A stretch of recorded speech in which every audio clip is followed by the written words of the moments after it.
रांगेत अभिरामच्या पुढे 24 जण आणि मागे किती आहेत 15 जण असं पाहिजे बघा. एक छान पैकी एक रांग काढा. ठीक आहे. हा बिचारा हा कोण आहे? हा कोण आहे? अभिराम. अभिराम नाव दिले ना. अभिराम.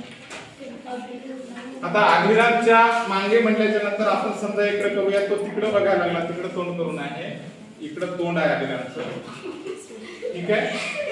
अभिरामच्या पुढे 24 जण आहेत. पुढे 24 जण इकडे आले. ठीक आहे. मागे अभिरामच्या 15 जण आहेत. हे आपला अभिराम. ठीक आहे.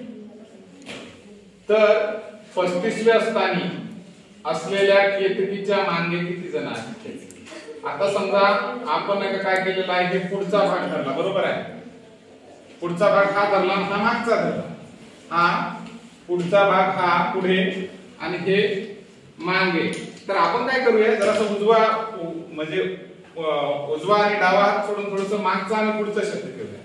आता हे अभिराम आहे, त्याच्या पुढे 24 जण आहेत आणि 24 आणि हा एक अभिराम आणि हे 15 म्हणजे एकूण जण किती बसलेले आहेत पाहूया. एकूण जण किती? 24 आणि 25. 25 आणि 15. 25 आणि 15 किती झाले बाळांनो? 40 वेळा लागते.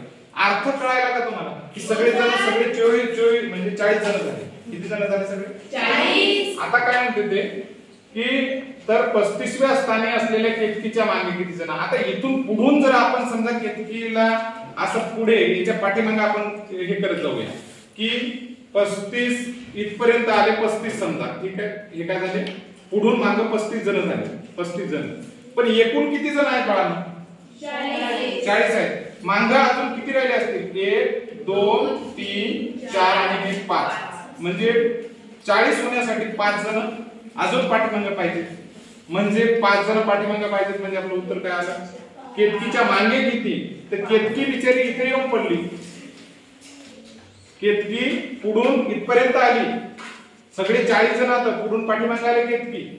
तरी तिच्या पाठीमागे किती जण आहात? 5 जण. किती जण केतकीच्या मागे? 5 जण. उत्तर किती? 5. लक्षात आलं?